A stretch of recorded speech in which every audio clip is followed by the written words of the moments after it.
selamat datang di podcast Teman Cerita. Selalu ada ruang untuk berbagi cerita. Halo, kenalin di sini aku Vela. Kali ini di podcast perdana kita bakal ngomongin tentang toxic relationship nih. Mungkin buat beberapa teman-teman udah ada yang sadar berada di hubungan ini, atau mungkin malah yang lain tuh belum sadar dirinya tuh sedang ada di hubungan yang toxic. Nah, biar kita banyak referensi, aku udah datengin nih satu teman buat berbagi cerita di podcast kali ini. Langsung aja kita kenalan. Gimana tadi? Selalu ada ruang. Ulangi, ikutin aku ya. Selalu ada ruang untuk berbagi cerita. Gitu. Mungkin kamu bisa perkenalkan diri dulu, dari mana, namanya siapa, asalnya, kayak gitu. Nama panggilan aja ya. Nama aku Feli. Inisialnya F, bukan V ya. Asalnya itu apa tuh, gimana? Mahasiswa kamu mahasiswa atau kerja terus tinggal di mana gitu sih? Aku mahasiswi, tinggalnya sekarang ya jelas di Jogja, nggak mungkin dari Kayangan ya, jauh. Oke. Ya, kita sekarang lagi bentar. Apa? Lucu kita. Gimana? Vela dan Feli. Oh iya, Vela dan Feli. Jadi ini lucu emang banget. episode pertama tuh emang perdana banget, emang spesial Vela dan Feli ya. Oke, jadi Vela dan Feli di sini akan menemani teman-teman cerita di sini ngomongin tentang toxic relationship. Nah, toxic relationship apa sih, Vel? Toxic relationship ini tuh Udah pas banget BTW, toxic. Kenapa ya? Hitam-hitam. Oh, kamu tuh emang sengaja ya di sini pakai baju warna hitam, Berduka banget gitu loh. Celananya hitam, kacamatanya hitam, nggak sekalian lipstiknya warna hitam gitu ya? Tubuhnya hitam sekali juga nggak apa-apa nih. Beli cat dulu dihitemin gitu. Iya. Berarti kamu tuh sekarang kayak lagi berduka atas apa sih? Atas perasaanmu, atas hubunganmu atau gimana? Sih. Kalau gue nih sekarang, alhamdulillah puji Tuhan, bahagia. Masa lalu aja, jadi ini merayakan kesedihan di masa lalu gitu ya, mengingat masa lalu yang suram gitu ya. Oh, emang ada apa sih di masa lalu kamu tuh? Mungkin itu sih sesuai sama tema hari ini sih, kayak yang diomongin tadi kan, toxic. Nah, dulu sempet pernah mengalami toxic kayak gitu, jadi ya bisa dikatakan suram gitulah kisah cintanya gitu. Oh iya. Jadi toxic itu apa? Kalau menurutku sih toxic itu tuh kayak sebuah keadaan di mana waktu kamu menjalani hubungan dengan seseorang itu tuh ada tindakan-tindakan atau unsur-unsur yang meracuni, di mana unsur-unsur ini tuh akan berakibat atau merugikan kamu, baik itu secara emosional, secara fisik dan segala macam. Beda sama healthy relationship, di mana di situ tuh kita saling support, saling dukung, kita saling menghormati. Nah, kalau di toxic ini tuh kayak kebalikannya. Nah, kalau menurut kamu sendiri definisi toxic relationship tuh apa? Setuju banget sih sama apa yang kamu ngomongin kan, bersama tapi meracuni untuk apa? Ya kan lagunya Hindia banget. Nih kita anak indie banget ya. Ya ini sih bener sih yang kamu ngomongin tadi. Kalau toxic itu ya lawannya jadi dari healthy relationship, dimana sebagai pasangan nggak saling support, terus nggak saling ngerti, malah satu sama lain tuh sama-sama membebani, memberi batasan-batasan gitu. Ya, jadi kalau menurut kamu tadi kan kita hubungannya tuh nggak saling mensupport gitu. Oh iya, BTW buat teman-teman yang pengen share cerita pribadinya atau mungkin share cerita temennya yang tapi temennya juga udah ngizinin ya, tapi bisa nih ditulis aja di kolom komentar di bawah ini ya, karena itu bakal jadi bekal kita buat podcast-podcast kedepannya kayak gitu. Tadi kan kita juga udah cerita tentang toxic ini kan. Nah, kalau dari pengalaman kamu sendiri, kamu pasti jauh-jauh datang dari Kayangan ke sini kan, nggak gabut kan? Pasti kamu ada sesuatu yang pengen kamu ceritain gitu loh buat teman-teman cerita di sini. Nah, ada nggak sih satu kejadian atau satu hal yang itu tuh toksik banget deh buat kamu kayak gitu? Dan ya ada sih. Pasti ada dong. Kamu kalau nggak ada nggak mungkin undang kamu di sini, Vel. Hidup aku terlalu bermacam-macam nih, jadi saya aku ingat. Oke. Aku tunggu. Ingat kok, ada kok. Pasti ada. Iya ada nih. So, kurang ajar nih. Gimana? Dulu aku pernah nih. Ini orang 15 tahun ya, masih anak-anak. Ya masih bocah banget, masih cinta monyet. Tapi nggak tahu ya kenapa aku dulu bisa pacaran sama orang ini. Jadi aku dulu pernah pacaran sama temenku kelas. Cuman iseng gitu loh pacarannya, nggak karena kamu suka aku suka kamu, tapi ya udah kita sama-sama aku pengen punya pacar, ya udah kita pacaran aja kayak gitu. Tapi kan lama-lama nyaman nih, tapi dalam proses menuju nyaman itu aku tuh sering mendapatkan perlakuan yang kasar, yang nggak enak gitu loh. Kayak dia kan suka pegang tangan aku, tapi kan aku risih ya orangnya kalau kayak gitu. Tapi dia tuh maksa pengen megang terus gitu. Kalau aku nggak mau dipegang, dia dulu sering jambak aku. Bahkan kalau lagi bercanda gitu pun lah, ya orang namanya bercanda, aku bercandain kamu bercandain balik, ya wajar-wajar aja kan. Tapi dia dulu pas aku bercandain balik, aku bahkan dijambak sampai ditarik, sambil ditarik kayak gitu tuh kan nggak normal banget. Iya sih. Psycho banget kan. Iya. Dan itu waktu kamu 15 tahun, berarti kamu masih SMP. Iya. Mungkin itu kalau misalnya kita dulu waktu SMP terus ngerasain itu kayak yaudah namanya juga bercanda, tapi kalau misalnya kita berpikir lagi itu toxic nggak sih? Maksudnya kayak kalau kita mikir lagi, iya sih itu udah termasuk tindakan kekerasan ya gitu. Cuman lu nggak sadar juga sih karena masih kecil dan yaudah kita cuman fun aja, orang kamu pacaran nggak karena sama-sama suka kan. Jadi dulu mikirnya kayak ya udahlah, orang kita barusan kenal tahap pendekatan gitu. Tapi itu logika yang sangat bodoh ya menurutku. Jadi ya itu pengalaman yang cukup konyol sih. Sama apa ya, toxic. Ya mungkin di toxic ini ya, long distance relationship ya, bukan Oh ini lagi nge-hype mungkin. Lagi nge-hype ya. Iya, lagi nge-hype. Long distance relationship. Jadi gimana tuh? Kan banyak juga nih orang, yang nggak cuman aku aja sih. Ini tuh yang kalau pacarannya jarak jauh, tapi jarak jauhnya dalam doa gitu. Kalau misalnya beda agama tuh toksiknya yang sama kah, saling mengekang kah, atau mungkin ada klasifikasi toksik lain selain itu? Lebih ke perspektif sih menurutku, karena satu sama lain kalau udah lama berhubungan nanti sama-sama tarik ulur gitu loh, kayak nggak tahu kapan kalian akan berhenti. Kalau mau mengakhiri dulu tuh kayak mikir, aku udah lama sama ini, aku udah nyaman sama ini, tapi kita beda agama, lagi-lagi gitu, nggak nemu nih jalan mana. Padahal di awal udah tahu kita beda. Ya mungkin ada orang yang mikir nggak masalah tuh sama batasan kayak gitu, tapi untuk beberapa orang tetap udah jalanin dulu aja, di tengah-tengah baru mikir toxic, aduh aku kapan ya berhenti, aku mau kemana ya, mau apa ya. Jadi tarik-tarikan jadi saling gitu. Tarik ulur dan saling mempengaruhi kayak kondisi psikologis juga kali ya, kayak selalu kepikiran, aduh akhirnya ntar aku sama dia nggak ya, ntar gimana sih akhirnya kayak gitu.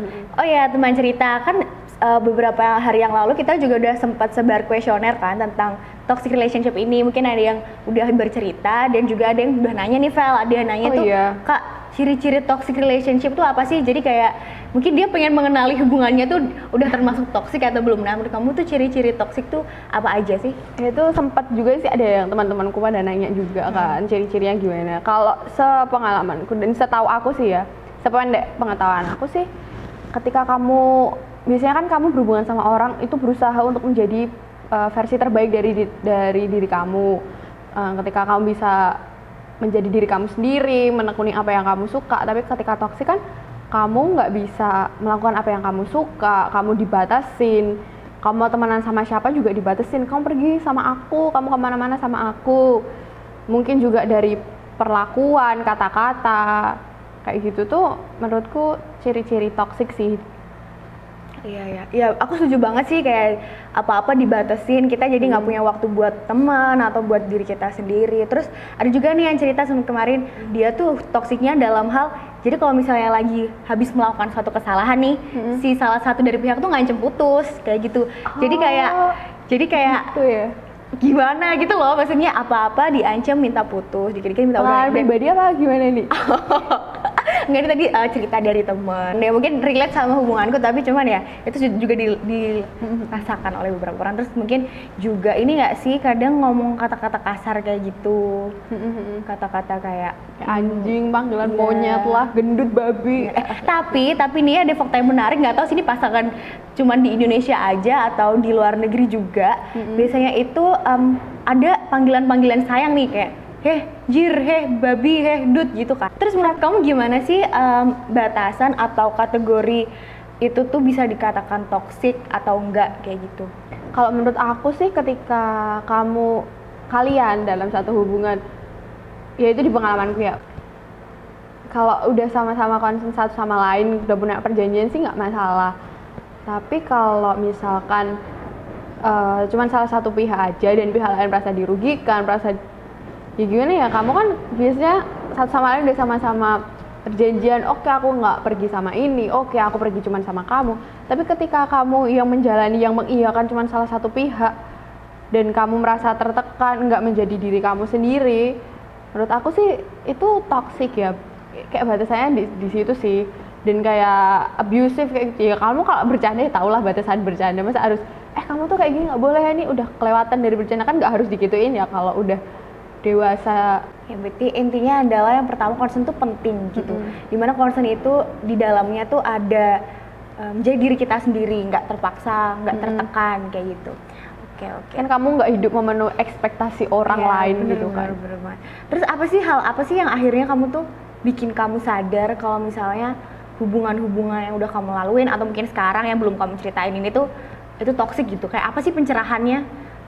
Kalau yang aku alamin dulu sih ini ya, karena udah ya kalau di awal-awal kan pasti ngerasa kayak mungkin ini adalah hal yang biasa, nanti dia berubah, aku maafin.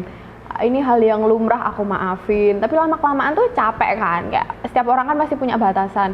Ketika aku udah ngerasa kok aku dikasarin terus sih, kok dia nggak pernah berubah sih, kok dia nggak berusaha untuk mendorong diriku melakukan apa yang aku suka sih, dari situ aku udah merasa kayak oke, aku cukup gitu loh. Ya berarti kayak awalnya kita nggak sadar nih kita ada di dalam hubungan yang toksik, terus kita selalu merasa pasangan kita tuh bisa berubah gitu. Padahal kalau menurutku sendiri tuh ya seseorang tuh berubah tuh nggak bisa gitu loh buat dipaksa, kayak seseorang tuh nggak bisa dijadiin tempat rehabilitasi seseorang lain untuk berubah. Itu kalau misalnya dia ingin berubah ya berubahlah sesuai dengan kehendak hati kalian masing-masing tanpa adanya harus dari dalam juga sih. Bener. Bisa karena aku mau berubah karena dia itu nggak bisa, itu cuma sementara paling. Dan itu tuh kalau aku pernah dengar cerita juga gitu, sharing logika ini tuh sering banget dipakai sama teman-teman yang lain di luar sana itu sampai ke jenjang pernikahan. Kayak misalnya nih kita lagi ketemu sama seseorang, terus dalam hubungan tuh kita ada suatu hal yang kira-kira tuh nggak mengenakan hati kita gitu, terus kita merasa nggak, paling besok waktu nikah itu bakal berubah gitu, padahal itu salah besar. Jadi apa yang sudah membentuk dia selama bertahun-tahun tuh nggak akan segampang itu berubah karena diri kita, karena ada keberadaan orang lain gitu. Mungkin iya buat motivasi berubah, tapi kalau dari dalam diri emang susah, itu menurutku iya, dan itu melelahkan banget sih. Kita bukan cenayang kan, nggak bisa menebak masa depan, kita nggak bisa merubah, kita nggak bisa merubah juga, bener. Kan marriage life juga is not that easy gitu, nggak cuman besok nikah tanggung jawabnya beda, kelakuannya beda, nggak bisa kayak gitu. Kita nggak bisa menjanjikan orang lain akan berubah berdasarkan ekspektasi. Bener banget ya, ekspektasi tadi loh, kan kita sering banget paling doi bakal berubah kayak gini, tapi itu ya lagi-lagi kita tuh kemakan ekspektasi kita sendiri gitu loh, yang belum tentu emang pasangan kita tuh mengerti hal itu. Tapi kita kecewa sama ekspektasi yang udah kita buat di imajinasi kita. Kayak gitu sih kalau misalnya dari pengalaman pribadi aku. Udah sangat mumpuni gitu ya. Iya, nggak mumpuni juga sih, tapi kayak ya aku tahu pasti di setiap hubungan tuh ada toksik-toksiknya kan. Dan aku sadar juga di hubunganku yang sebelum-sebelumnya itu aku juga toksik, nggak cuma pasanganku aja, tapi kita emang itu tadi loh lagunya dia saling meracuni, jadi buat apa kayak gitu kan. Jadi ketika kita nggak bisa sama-sama buat saling support, kita selalu memendam dan mendendam segala sesuatu kan, itu jadinya ini tuh pacaran atau mau Tom and Jerry-an sih, berantem mulu kan kayak gitu kan. Dan menurutku buat keluar dari toxic relationship tuh susah banget, Val. Asli. Jadi emang kita nggak tahu sih sebenarnya apa. Mungkin kamu bisa share apa sih hal yang menurut kamu tuh bikin susah keluar dari toxic relationship. Kayak ada yang sharing juga sama aku, Kak, aku tuh udah 2 tahun nih berada dalam hubungan yang toxic, tapi emang buat let her go atau let him go atau let myself go tuh nggak bisa gitu. Gimana sih, Kak? Ya bener sih, kalau udah lama juga gimana ya, kayak ibaratin yang 2 tahun aja ngomong kayak gitu ya, apalagi 5 tahun, terus mereka baru sadarnya toksik itu di akhir-akhir, itu baru nyadarin kok aku selama ini kayak gini, mereka nggak bisa berkembang apa gimana, juga mau pisah juga sayang kan, karena udah lama, ya bukan sayang sih, cuman kayak gimana ya, kalau mereka udah lama, prosesnya menuju 5 tahun itu kan lama, menuju 2 tahun itu lama, dan karena terlalu lama itu mungkin membentuk mereka kayak punya pikiran, ya nanti kalau aku udahan aku harus ngulang lagi dari awal, dan mencari seseorang yang klop, yang serek kayak gitu tuh nggak segampang balikin tangan kan gitu, dan nggak segampang kedip juga. Kamu kalau berhubungan punya pasangan yang nggak sesuai, yang nggak sevisi misi kan juga susah ya, dan mungkin itu yang membuat orang ini sih susah melepaskan gitu kan. Dan mungkin kalau bisa melepaskan tapi terpaksa juga, karena kalau nggak sepenuh hati nanti ketika punya pasangan pasti jadi membandingkan, comparing terus, padahal comparing kan nggak sehat juga ya. Bener. Sama ini sih mungkin yang kita omongin tadi sebelumnya, karena pengen jadi superhero gitu, karena kita mikir dia besok pasti berubah, aku bisa kok bikin dia berubah. Mungkin pikiran-pikiran kayak gitu sih kalau menurutku, karena dulu juga sempat mikir kayak gitu juga. Iya. Sekarang kalau kamu udah lama punya pasangan, pacar gitulah, mau putus kan juga mikir-mikir, aku pasti mikirnya kayak udah lama nih aku udah nyaman, he is the one. Padahal kan enggak segampang itu gitu. He's not the only one ya padahal ya. Banyak masih banyak orang yang nggak gimana nih, perlu disebutin satu-satu. Iya. Bener sih kalau menurut aku banget deh hidup. Iya, menurut aku tuh yang terpenting tuh pertama tuh kita tuh harus settle dulu, kayak kita harus menanyakan diri terhadap diri kita dulu gitu loh, kita tuh mau apa, mau gimana ke depannya. Jadi kalau misalnya waktu kita sudah tahu kita mau ngapain, jadi jelas buat langkah ke depan. Kan kalau kita ambil satu langkah tuh pasti ada konsekuensinya kan, Vel. Misalnya nih, aku udah lama banget nih pacaran sama seseorang, aku udah deket, udah sayang banget sama keluarganya, juga udah ketemu, udah enak. Tapi tapi dalam hubungan itu aku ngerasa kayaknya nggak bisa lagi, karena ya itu tadi ada faktor-faktor toksik dan segala macamnya. Nah dari situ aku tuh lebih nanyain gitu loh ke diriku, kayak kamu mau beneran udahan atau enggak. Kayak pasti di awal-awal bakal susah banget kan, kayak putus nyambung pada sampai titik akhirnya ya udah nih aku fix, aku bakal merelakan, ya nggak merelakan sih, kayak aku udah cukup deh sama hubungan ini kayak gitu. Jadi ketika kita udah yakin, faktor-faktor yang kamu sebutin tadi tuh ya itu aku pertimbangkan, tapi itu jadi bisa aku kesampingkan ketika akhirnya aku bisa settle dengan diriku, aku jadi tahu keinginan ke depan seperti apa kayak gitu sih. Jadi emang dengerin diri sendiri itu emang penting banget. Dan kan selama ini kayak misalnya kita di hubungan toksik, kita selalu dengarnya pasangan kita, nurutin pasangan kita kadang lupa gitu loh, kita nggak nanyain diri kita, is it okay buat kita butuhnya apa kayak gitu. Jadi mulai apa ya, mulai merefleksikan diri, mulai menanyakan diri sendiri gitu. Ya ini sih lagi-lagi kayak terbutakan oleh cinta. Iya, bener gitu. banget. Bener. Dan kayak atas nama cinta tuh jadi semuanya tuh jadi kayak apa-apa tuh jadi nggak apa-apa. Cinta tuh nggak kayak gitu ya. Iya, cinta tuh harusnya ya saling. Kalau yang ideal pasti cinta tuh ya yang apa, has no consequences, nggak. Jadi emang ya itu tadi sih, kita harus nanya sama diri kita sendiri, kayak kita maunya apa, kita harus settle dulu sama diri kita sendiri, baru akhirnya kita bisa nih apa namanya one step forward ke depan buat. Aku jadi ingat ini deh. Apa ya, 3 poin gitulah. Aku dulu lihat Suhai Salim, cuman aku lupa deh ini kalimat dari siapa gitu. Itu ada 3 nih. You can control everything, dimana kamu ya emang nggak bisa kontrol orang lain juga, termasuk pasanganmu mau berbuat ke kamu seperti apa yang mereka berikan ke kamu, apa yang mereka lakukan, kamu nggak bisa kontrol itu. Yang bisa kamu kontrol ya diri kamu sendiri gitu loh. Terus yang kedua tuh everything has consequences, yang nggak ada tuh yang namanya kamu cintai kamu nggak ada konsekuensinya, pasti semua tuh ada konsekuensi, timbal balik lah. Terus yang ketiga itu everything will pass, ya pas dimana kamu bisa menerima hubungan kamu toksik itu, ya kamu benar-benar menerima pasangan kamu, menerima kamu harus gimana itu kamu terima yang dengan setulus hati lah pokoknya, ya legowo, atau kamu memang melangkah untuk memulai yang baru. Gitu sih. Terus ini juga nggak sih, kayak biasanya tuh di hubungan-hubungan tuh banyak pamrih, kayak lagunya Hindia yang membasuh tuh, aku seneng banget dengerin itu kan, kayak kita tuh selama ini selalu menanam, tapi kita juga berharap kenapa nggak itu balik lagi ke lagunya diri Tulus kita. Jangan cintai aku apa adanya gitu ya, kita missing lirik aja gimana di sini.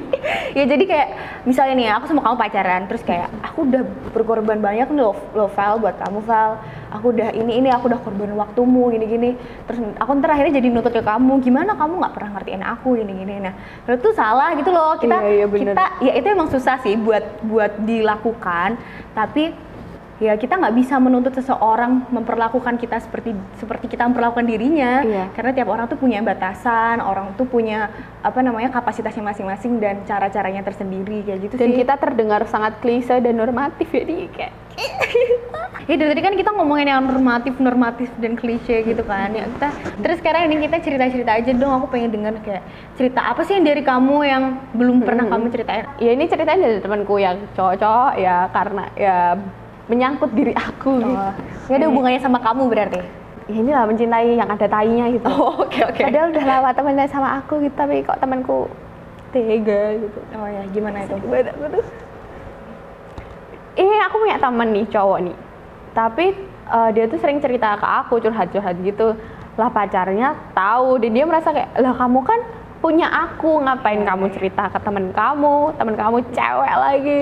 Dia nganggep aku cewek gatel gitu, kayak gimana gitu loh, bentuk kayak begini kan sangat culun dan sangat mukanya udah alim banget, rajin di gereja, rajin menabung gitu ya, terus Iya. dibilangin kamu cewek gatel, kamu kayak nggak terima gitu. Ya sebenarnya biasa aja sih, terserah dia sih mau ngatain apa juga nggak peduli karena Iya. aku nggak kenal sama dia. Cuman malesnya tuh temenku jadi dibatesin untuk berhubungan sama aku, terus sampai sosial media aku tuh diblok sama ceweknya. Yang ngeblok ceweknya, bukan temen gue. Ini kan kayak, mana sih ini pinjam HP kamu, terus diblokin dong sosial media aku. Dan setelah 1 tahun 6 bulan apa 1 tahun gitu, mereka putus.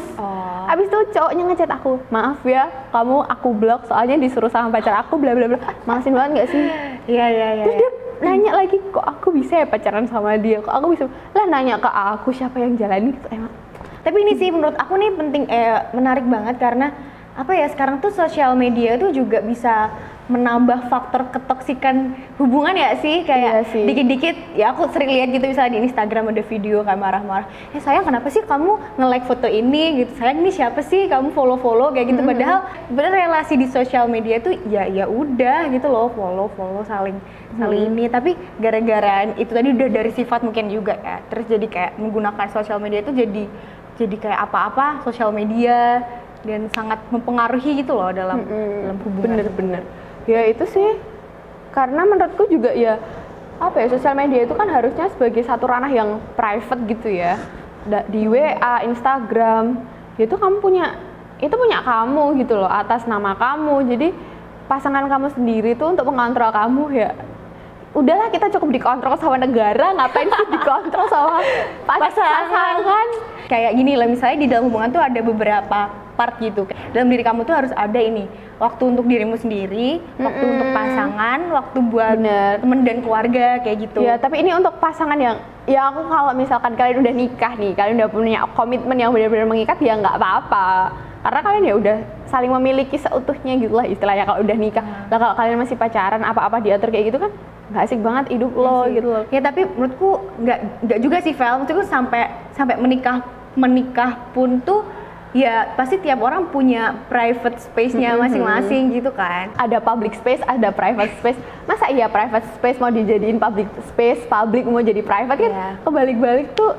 Ya sih, apalagi sekarang tuh lagi ini gitu. Trending unduh data DM. Aku pernah lihat di TikTok.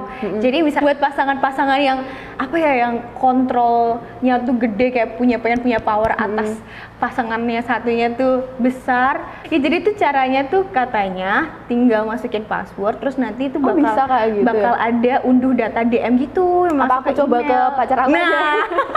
Nah tapi menurut aku itu parah sih, itu malah apa ya, menurutku tuh merugikan diriku sendiri ya sih. Aku jadi cari penyakit gitu loh. Iya, hal yang nggak aku pengen tahu jadi aku tahu, aku korek-korek. Kayak lebih mending kita tahu dari pasangan masing-masing kan. Apalagi ntar kalau misalnya ada salah paham, belum lagi kalau misalnya nanti jadi balik ngomongin masa lalu gitu tuh.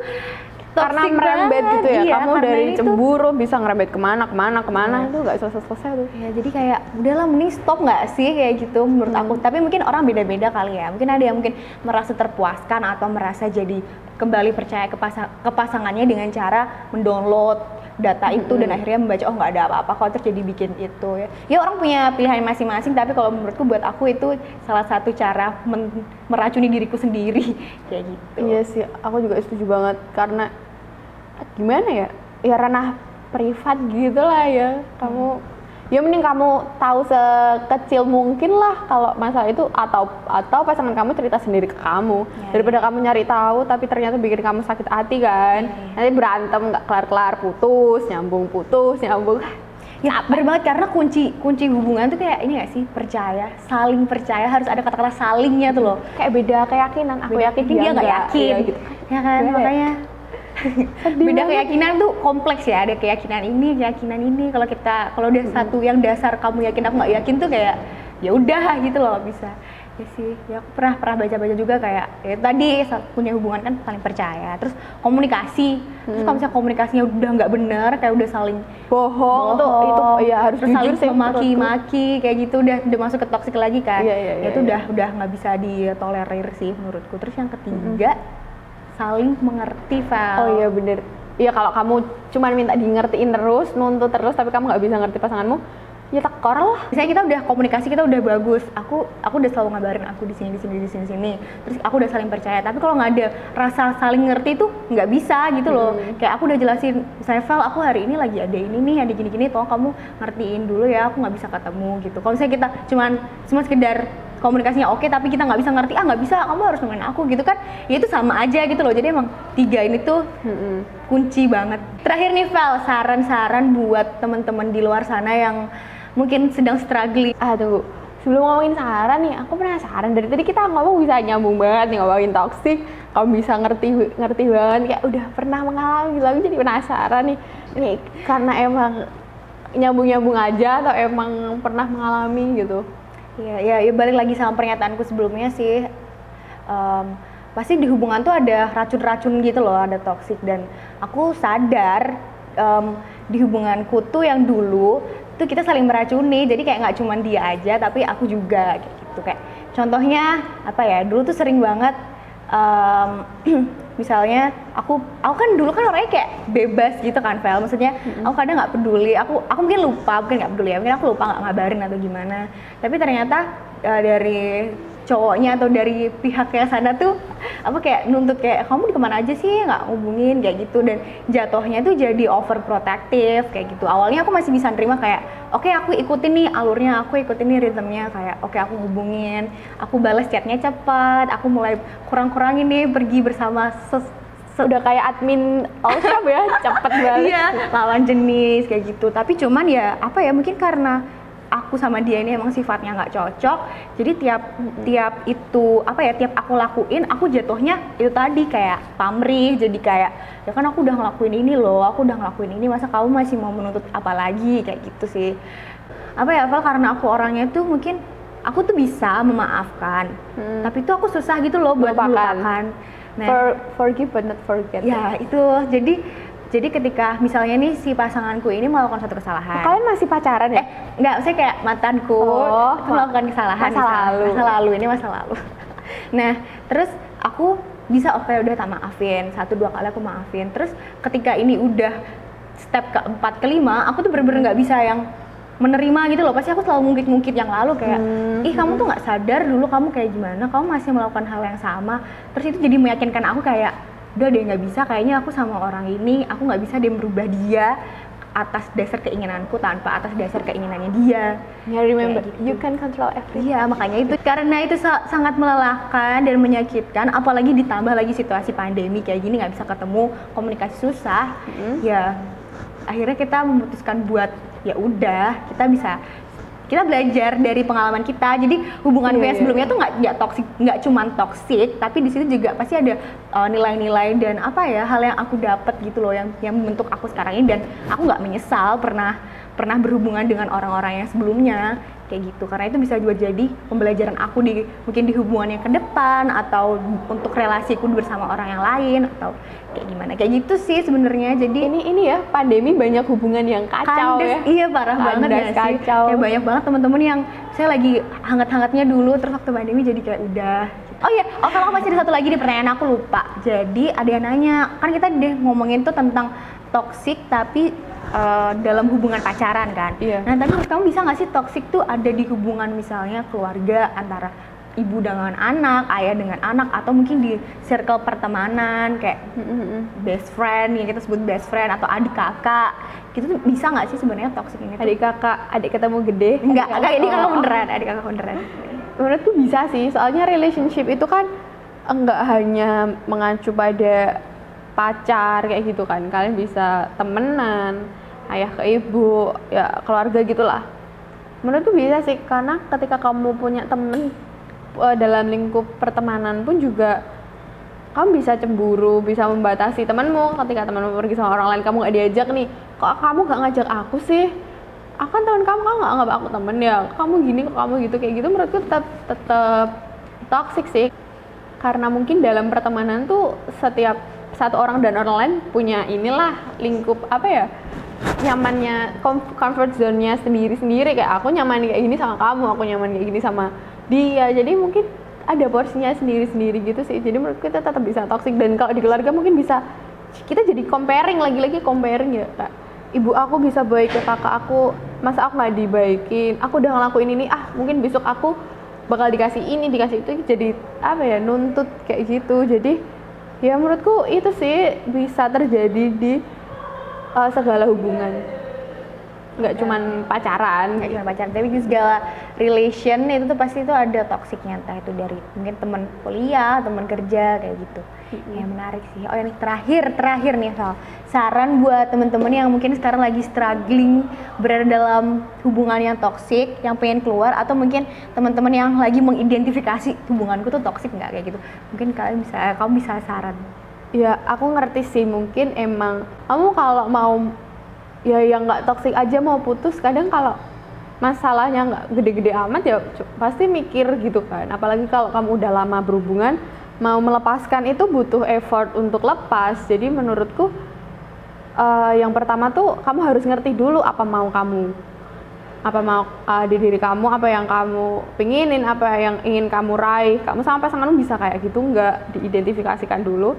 Terus kamu harus ngobrol ke pasangan kamu, apa yang nggak kamu suka, kamu nggak serk kalau kamu diapain, kayak kamu pengennya apa, kamu ya tetap dikomunikasiin lah. Komunikasi itu perlu. Kamu ketika saling melakukan kesalahan atau mungkin ada yang ingin dikomunikasikan, mungkin bisa dikomunikasikan gitu aja daripada dipendam, nanti malah jadi kamu tuh dari dulu gini nggak clear gitu loh. Kita harus menyelesaikan dulu apa yang terjadi saat itu, kayak gitu sih. Dan ya itu, ingat 3 hal itu, you can control everything has consequences, and everything will pass. Jadi yaudah, segala apa yang kamu ambil, kamu mau bertahan atau pergi pun ada konsekuensinya, dan semua hal itu pasti berlalu, entah kamu di situ kamu memilih untuk menetap atau untuk pergi gitu sih. Oke, keren banget Mbak Feli. Oke, tepuk tangan dulu yuk Mbak Feli. Makasih banget kamu udah jauh-jauh dari Kayangan mau datang ke podcast ini. Kayangan Bantul. Iya. Oh ya, sekian teman-teman podcast perdana dari Teman Cerita. Buat teman-teman yang pengen berbagi cerita, bisa tulis ceritanya di kolom komentar di bawah ini. Cerita tentang apa aja, mungkin pengalamannya mungkin supranatural juga boleh, tentang toxic relationship boleh. Kita nanti datengin apa iya, ya, dukun, atau mungkin ada saran kayak Kak abis ini bahas tentang ini dong, pokoknya komen aja di bawah ini, karena kita masih belajar bersama-sama juga buat ngembangin podcast ini gitu. Di bawah ini. Di bawah. Oke, makanya jangan lupa like, comment, subscribe, dan share ke teman-teman kalian, biar podcast kita semakin rame, biar gitu kita ya. bisa ada episode selanjutnya kayak gitu. Sampai. Oke deh, sampai jumpa di podcast selanjutnya. Bye bye.